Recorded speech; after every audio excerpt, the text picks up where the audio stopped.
Welcome to the final week of Transformational Love, a Lenten reflection series helping us journey to Easter.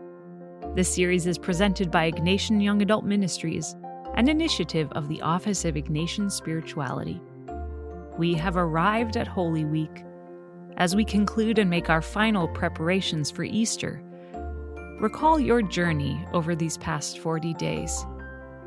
Where did you begin? How have things shifted?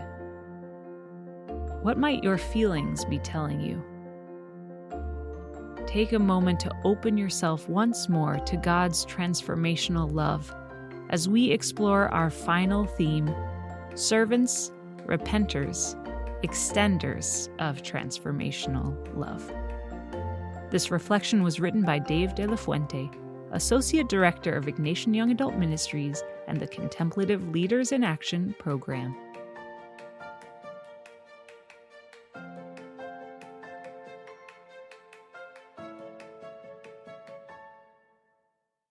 Palm Sunday, our liturgical entrance into Holy Week, brings us into the heart of transformational love.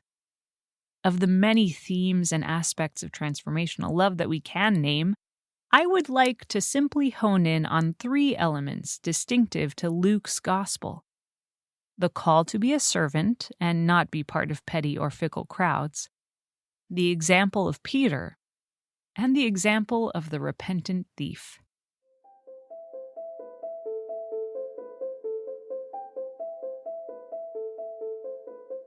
As the years pass, I find myself increasingly struck by the fickleness of the crowd in the Palm Sunday readings.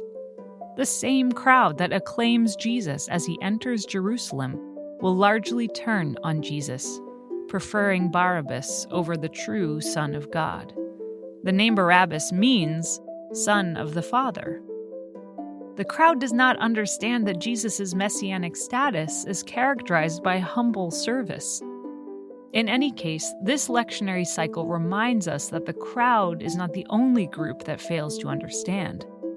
Luke uniquely places the disciples' dispute over who is the greatest at the Last Supper.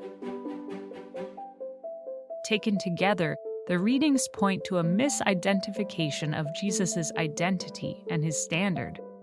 What we ought to identify, and identify with, is the transformative love of God revealed in Jesus through the Paschal mystery. This love is characterized by humble, loving service, as the reading from Philippians makes clear.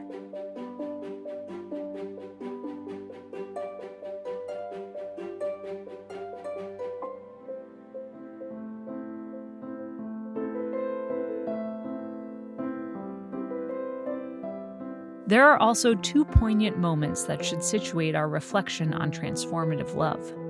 The first has to do with Peter. We know well that he will fail in his resolve and deny Jesus 3 times. But Luke's Gospel uniquely includes this dialogue.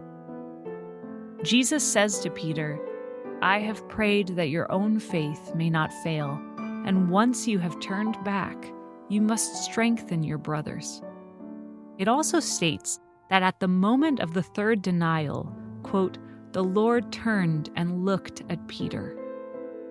We do not know what this gaze looked like, but we do know that it convicted and ultimately rehabilitated Peter.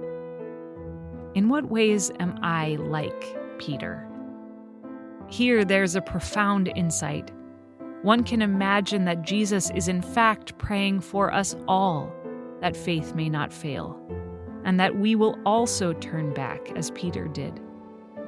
I'd like to believe that it was precisely Peter's history that made him a truly credible witness to Jesus.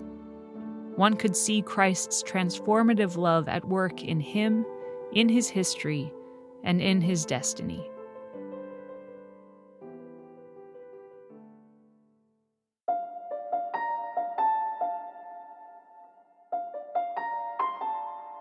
And now the second moment, again a detail distinctive to Luke. It's the repentant thief, by tradition named Dismas, who breaks out of the crowd mentality at Golgotha. The gathered crowd mocks the crucified Jesus, and one of those crucified alongside Jesus does so too. But Dismas rebukes the other crucified man. They are guilty of wrongdoing, but Jesus is not. Instead, Dismas turns to Jesus, saying, "Jesus, remember me when you come into your kingdom." And Jesus promises, "Amen, amen, I say to you, today you will be with me in paradise." All four Gospels are sufficiently united that the following can be said of the others. But there is something unique about the Gospel of Luke as a gospel of mercy, of transformative love. The outsiders become insiders. The unexpected become the key heralds, witnesses, exemplars. And perhaps most unexpected is the servant Son of God who looks at Peter with loving, rehabilitative, and convicting eyes, and who looks at a guilty man crucified alongside him and promises salvation to a repentant thief. We haven't even mentioned that Jesus forgives the crowd around him from the cross. If we receive God's transformative love, we ought to see it and extend it among the unexpected people and places around us. Isn't that the essence of transformative love?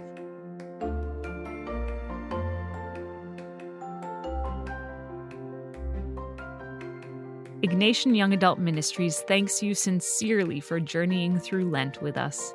We hope these reflections have enriched your prayer, contemplation, and discussion.